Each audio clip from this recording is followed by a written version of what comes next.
Hi everyone, it's Lauren here, and today I am going to prepare one of my favorite Spanish rice dishes.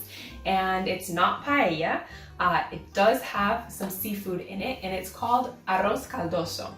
And this recipe comes from our friend Enrique, who is a Devour Tours guide and also the host of some of our online cooking classes.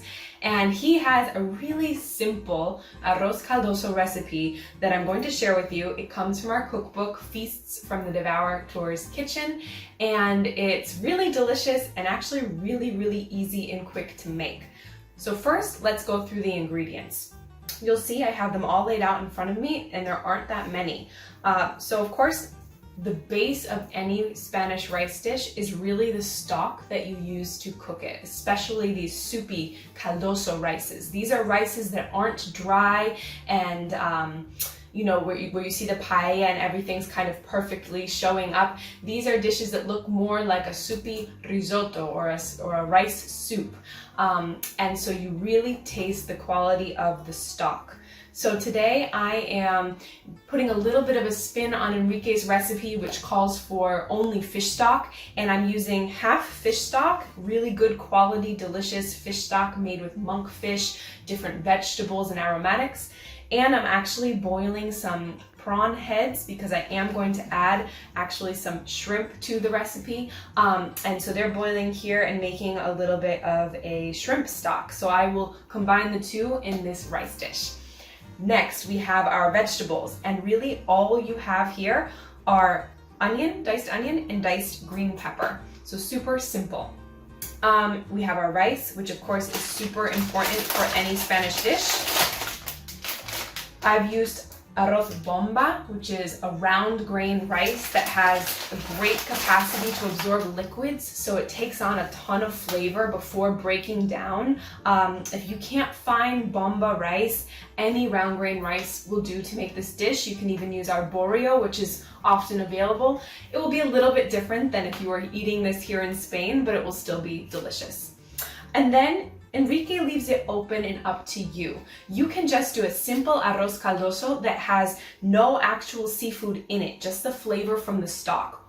Or you can add the seafood that you'd like. So I am going to add today some clams. So I have them here in water just to make sure that none of the sand gets into our dish. And I have some jumbo shrimp, prawns, whatever you'd like to call them, langostinos. So these have been deshelled, and those are the shells that I'm using to make our shrimp stock. So we are ready to go. I can't wait to share this dish with you.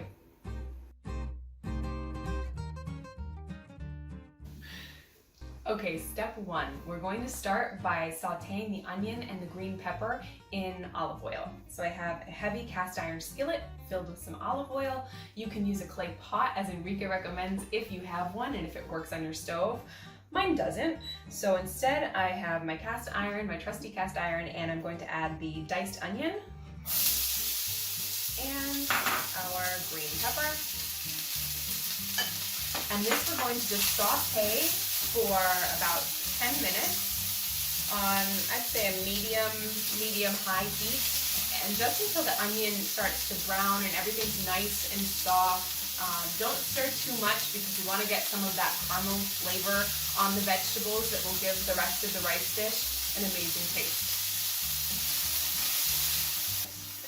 Okay, it's been about 10 minutes and my onions and peppers are caramelized, slightly browned, soft, they're perfect. So now I'm going to add our bomba rice, and I'm going to saute it in the olive oil and vegetables for about a minute. Okay, so the rice is nice and toasted, and I'm going to start adding our stock. And this I'll add very slowly over the next 15 to 20 minutes. Towards the end, I'll start to taste the rice to make sure that it's not overcooking. Oh, that smells so good. Excuse the steam. But yeah, that smells like the fish stock, and it just really hits you. And the rice at the beginning is going to absorb the liquid quickly. So I'm actually going to lower my heat to even like a medium low, 4 out of 10 on my stove top. And as soon as this first little splash of liquid is almost absorbed, I'm gonna add a little bit more.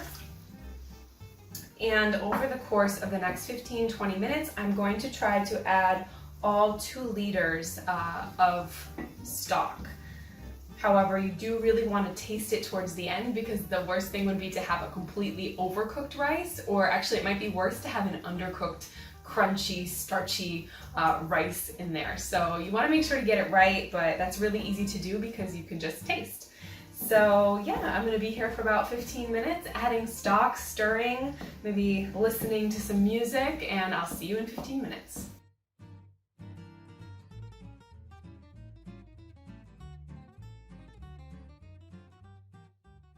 Okay, it's been about 20 minutes and I've added almost all of the stock, but it doesn't really need much more. So I've tasted the rice and it tastes great. It's a little bit al dente, so perfect to add our seafood.